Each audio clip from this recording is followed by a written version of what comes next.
You already know this is Punch Drunk Boxing, aka Mr. Moonshine himself. David Benavidez had a recent interview with Fight Hub TV and stated that Canelo Alvarez did not take Terence Crawford serious, and that was probably the reason why Canelo Alvarez lost to Terence Crawford. As much as the way that David Benavidez explained, I understand it's a little bit logical, but no. I disagree with David Benavidez. And shout out to David Benavidez, but I disagree. I believe that Canelo Alvarez took him very serious. Let's not forget, leading up to the fight, that we were talking about Jerome Bruce Ennis as a sparring partner. Yoanli Hernandez as a sparring partner. No. Canelo Alvarez took Terence Crawford very serious. And also, when we saw him in the ring, Canelo Alvarez tried to go for it. Canelo Alvarez tried to hurt Terence Crawford. Canelo Alvarez tried to chase Terence Crawford. Canelo Alvarez tried to go to the body with Terence Crawford. He tried. He just couldn't get him. He just couldn't overwhelm Terence Crawford. So no, I don't want to hear the excuses of injury, elbow surgery. I don't want to hear that he didn't take him serious. Canelo Alvarez took him serious. But let me tell you what has happened to Canelo Alvarez. And it just didn't start now. It was a while ago. And I was a little bit upset of the fan base. If y'all remember, Canelo Alvarez, in the Triple G fight, the first fight, Canelo Alvarez showed new wrinkles to his game. Canelo Alvarez showed evolution to his game. Canelo Alvarez showed another side of Mexican boxing. We seen Canelo Alvarez using the jab. We seen Canelo Alvarez using the footwork, lateral movement. I remember that fight. I remember the approach to that fight. It seemed like Canelo Alvarez learned a lot from that fight with Floyd Mayweather. But guess what? People wasn't happy. Outside of the 118-110 card, that was a close fight. It was Canelo Alvarez daring to be great, going to the middleweight division and facing the guy that's supposed to be the hardest puncher, the most dangerous fighter in the sport of boxing in Triple G. Everybody thought that Canelo Alvarez was going to go toe-to-toe because at that point, Canelo Alvarez had the reputation that he doesn't have a lot of movement. Was standing on cement like Oscar De La Hoya have explained. Canelo Alvarez switched up his game and showed new wrinkles and adjusted. And I said, wow, I remember that fight. I remember his approach. But the Mexican fans and a lot of Canelo Alvarez fans, pundits, enthusiasts, was not happy because they wanted to see Canelo Alvarez truly just go toe-to-toe with Triple G.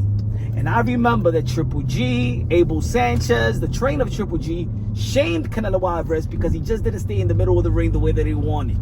Yeah, at the end of the day, you know when the fighters say, man, stay in the middle of the ring, fight Mexican style, let's go toe-to-toe.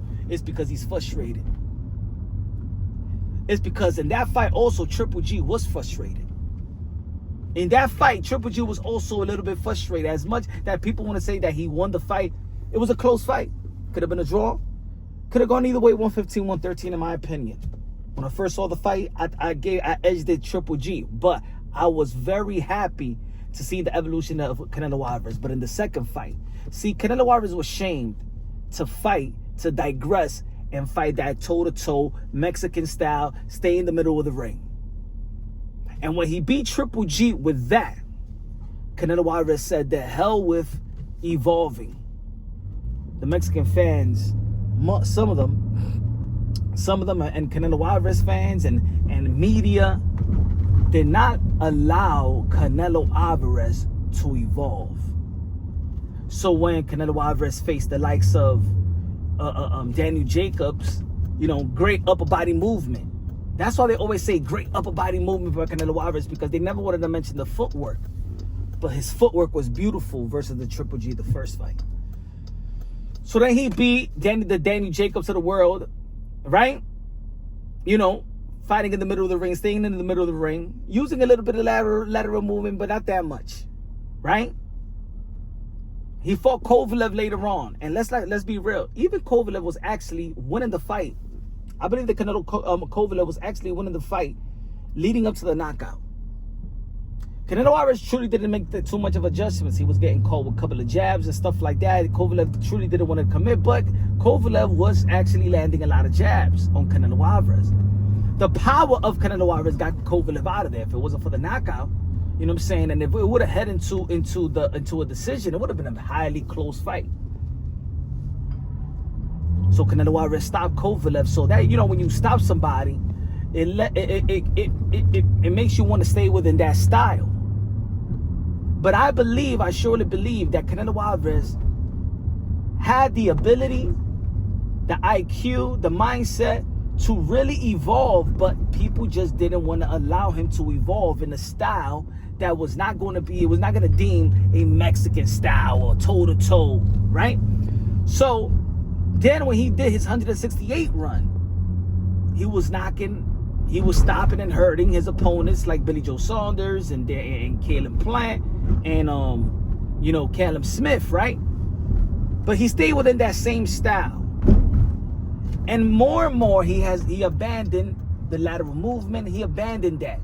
He stayed within the style, just trying to break you down, hit the hips, hit the arms and stuff like that, and thought that was going to carry on into the 175-pound division when he faced Bivol. That did not work. It didn't work. But the excuses and the enable of, the reason why Canelo Alvarez actually struggled was because he was injured, his injured hand. And Canelo Alvarez didn't get better even in the Triple G trilogy. If you notice the Triple G trilogy, Triple G won the championship rounds. Canelo Alvarez lost his way in adjusting. Either I break you down, I hit you to the body. If that's not working, I'm going to be frustrated. If you notice, Canelo Alvarez in that championship rounds was frustrated with Triple G. He was frustrated with Dimitri Bivol. Eddie Reynoso didn't have no type of game plan or any type of game plan to adjust. Canelo Alvarez already went too deep into that one-dimensional style. So then, as we all know, he had surgery, used the excuse that it was the surgery, and his fans were like, no, that's the reason why he can't get no stoppage, because it's wear and tear, and he needed surgery, and blah, blah, blah.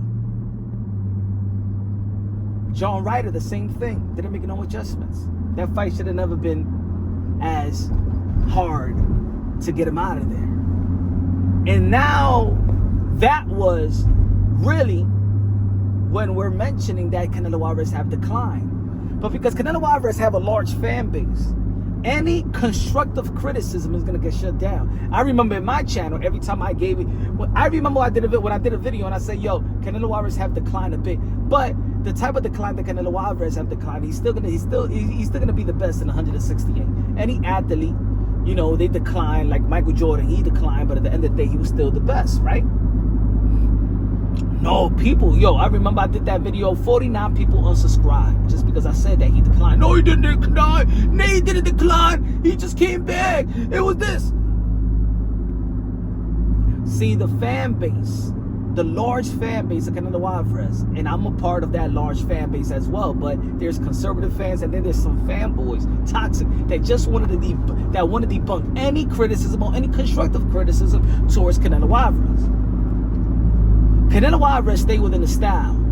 He became a one-dimensional fighter because, even like I said, with that Triple G, people didn't want him. People didn't allow him to adjust.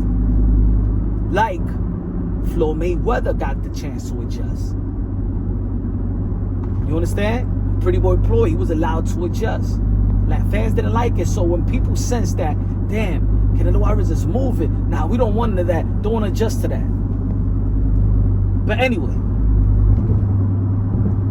we saw that Canelo Alvarez didn't do nothing.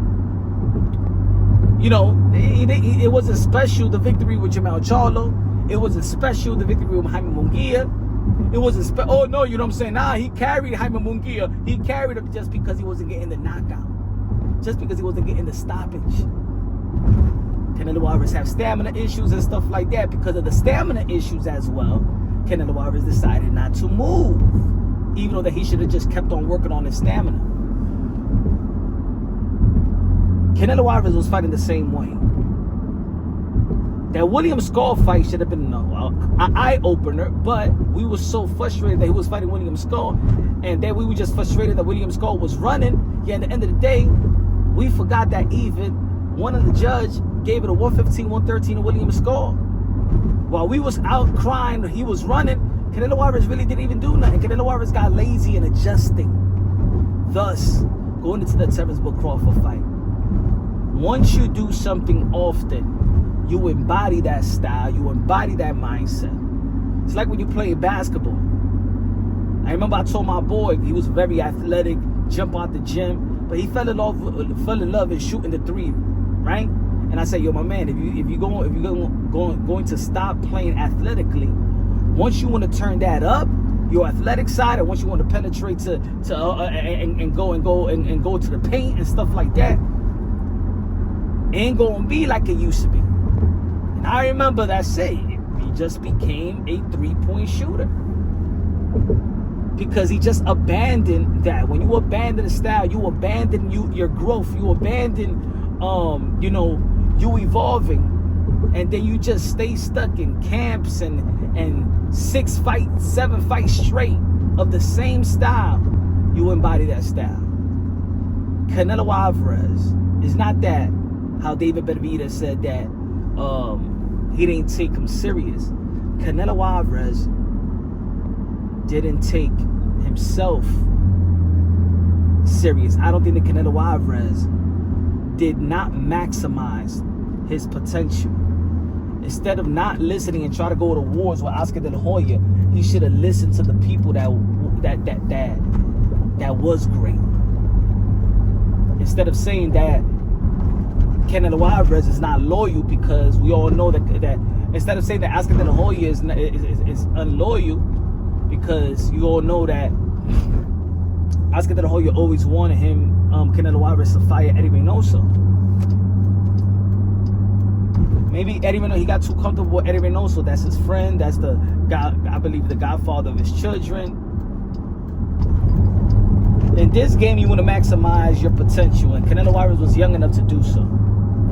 So no, I don't agree with David Benavidez, even though that it makes logical sense the way that on paper, Canelo Alvarez really shouldn't be losing to Terence Crawford on paper. But that's just on paper.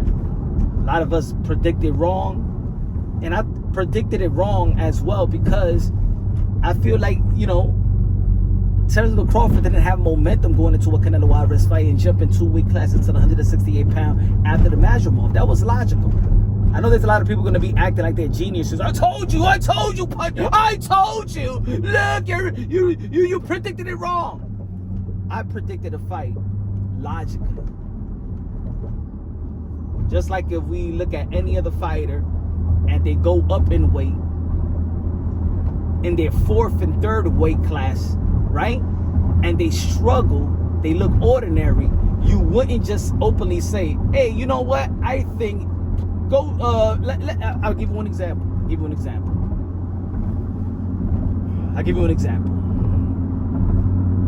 Let's say Jermell Charlo never would have fought Canelo Alvarez, right?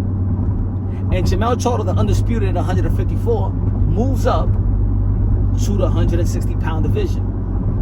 And he struggles with Carlos Adames, right? Struggles with Carlos Adames. Am I going to say, Jermell Charlo, he should move up and fight Beterbiev at 175, 2 division up? I think Jermell Charlo, after struggling, moving up to 160, struggling with Carlos Adames, go 2 division up to 175 pound division and go fight Dimitri Bivol or David Benavidez. No, we're not going to say that. It's not logical. And that's what I meant. But anyway, it is what it is. The king of boxing right now, the face of American boxing, Terence Crawford.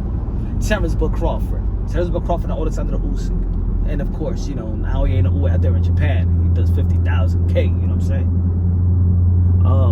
But Terence Crawford is that man, especially in the North America. But I don't agree with David Benavidez. David Benavidez is going to be fighting Anthony Yard November 22nd out there in Saudi Arabia, and hopefully talks that with the winner of that, he will fight Dimitri Bivol or Turbia, they're going to be performing as well November 22nd. Let me know what y'all think about David Benavidez. Comment. Do you agree with David Benavidez or you disagree? Or you agree with your boy Punch on Boxing? Let me know what y'all think, man. Subscribe to the channel. Y'all already know the best investment you can make in your life is have God in your heart. God first, everything second. Play, fight plus survive, equal shoot champions. We're brothers and sisters, sons and daughters of the Most High. There's only one race, the human race. Y'all already know, man. Accept God, accept Jesus Christ as your Lord and Savior. Peace out.